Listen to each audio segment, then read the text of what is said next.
At the edge of a great dark forest stood a cozy wooden izba, where Masha lived with her grandma and grandpa. The sun shone warm on the painted shutters, and the garden was full of sunflowers and dill. Every morning, Masha helped her grandma feed the chickens and gather eggs. Grandpa made her a tiny basket for mushroom picking, just her size. Summer turned to early autumn, and the forest floor grew thick with mushrooms. The village children would run into the woods with baskets, laughing and calling to each other. But Grandma always took Masha aside and said, "Never wander deep into the forest, little one. Stay close to the path and to your friends." Masha nodded, but the forest looked so beautiful. Golden birch leaves sparkled, and the air smelled of pine and damp earth. One morning, Grandpa said, "Today is the great mushroom hunt. All the village children are going." Masha clapped her hands with joy. Grandma packed a small cloth bundle with bread and a piece of apple. "Remember, stay together and never go where the trees grow thick and dark," she said. Masha kissed her grandparents goodbye and ran to join the children. They carried baskets and sang a cheerful song about mushrooms. The first edge of the forest was sunny and bright, with white birch trees standing like candles.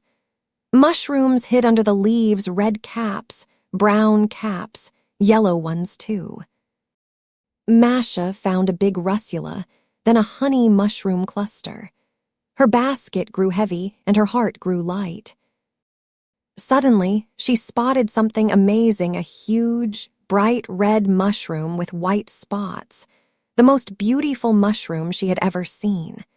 It stood alone under a tall pine. "I must have it," Masha whispered, and she stepped off the path. The other children were far ahead, their voices growing faint. She pushed through ferns and over mossy logs. The mushroom seemed to move deeper, always just a little farther. She followed it, her braids bouncing. At last she reached the mushroom. She knelt to pick it, but when she looked up, the forest had changed. The trees were taller, darker, and the sun was gone. "Hello, where are you?" Masha called. Only the caw of a crow answered. The path had vanished and the shadows grew long. Masha's heart thumped. She clutched her basket and tried to find footprints, but the forest floor looked the same everywhere. Dusk was falling. She walked and walked, her legs growing tired. The trees whispered above her, and strange shapes moved in the twilight. She began to cry. Then she saw a tiny light flickering between the trunks. Hope surged in her chest. A house, she thought, and she hurried toward it. The light came from a small wooden hut, crooked and old, with smoke curling from a crooked chimney. It stood in a clearing full of tall ferns. Masha knocked on the door. "Please, is anyone home?" "I am lost." The door creaked open, and a huge brown bear filled the doorway. The bear stared at her with small, bright eyes. Then he grinned a big, toothy grin. Well, a little girl. How wonderful. Come in, come in." Masha stepped inside, trembling. The hut was warm and messy, full of spilled honey pots and torn blankets. "You will stay here with me," said the bear. "But I need to go home to my grandma and grandpa," Masha pleaded. The bear shook his head. No, you are my little cook now. You will make me porridge and pies." Masha was frightened, but she was also clever. She decided not to argue. She swept the floor, lit the fire, and began to cook. She made a pot of sweet porridge with berries. The bear gobbled it all up and said, "Very good. You are staying forever." Days passed, then weeks. Masha watched the leaves turn gold and fall.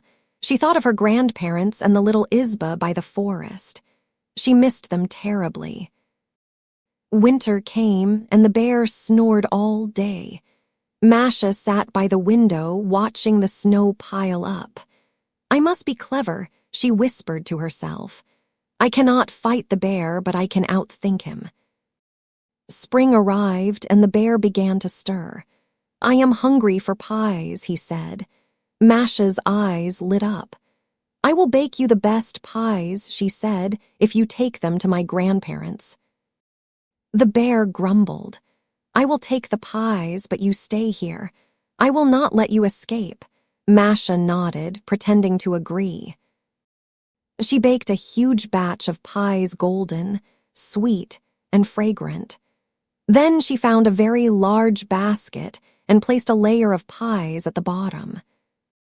When the bear was not looking, she climbed into the basket and covered herself with a thick layer of pies. "Now I am a pie," she giggled silently. The bear returned. "The basket is ready," Masha called from inside. "But you must promise not to open it and not to rest on any tree stump on the way." The bear laughed. "I am strong, I can carry it." He hoisted the basket onto his back and set off into the forest. The forest was beautiful in spring, with bluebells and new leaves. But the basket was heavy, and the bear soon grew tired. He saw a big tree stump and thought, "I will just rest a moment." He started to lower the basket, but then Masha's voice rang out. "I sit high in a tree, and I see everything you do. Don't open the basket, and don't rest on any tree stump." The bear jumped, startled. He looked around but saw no one. "That must be a forest spirit spying on me," he muttered. He trudged on, not daring to stop. A second time, he found a mossy log and tried to sit. Again, Masha's voice came. "I see you. Keep going, don't rest." The bear growled and hurried on. A third time, he was so weary he almost dropped the basket. But Masha sang out, "I am watching from above." No resting, no opening. The bear sighed and kept walking. Finally, he reached the edge of the forest. He saw the little Isba and the garden with sunflowers.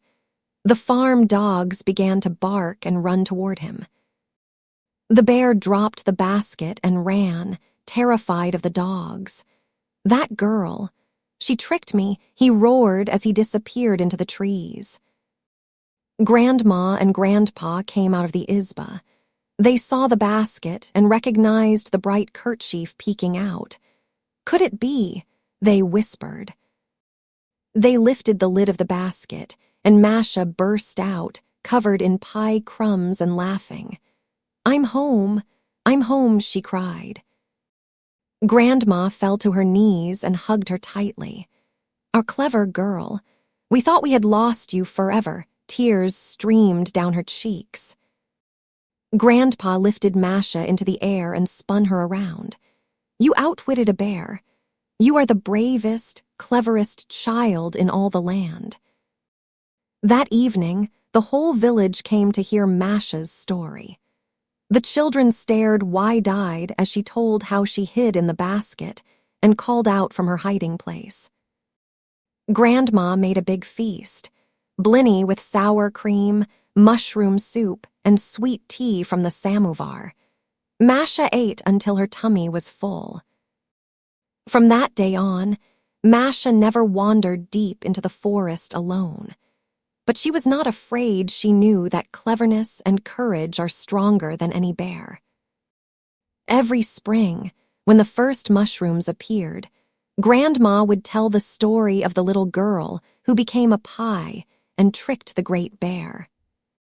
And Masha would smile, pat her braids, and say a small heart can hold a big plan, and love for home will always find a way.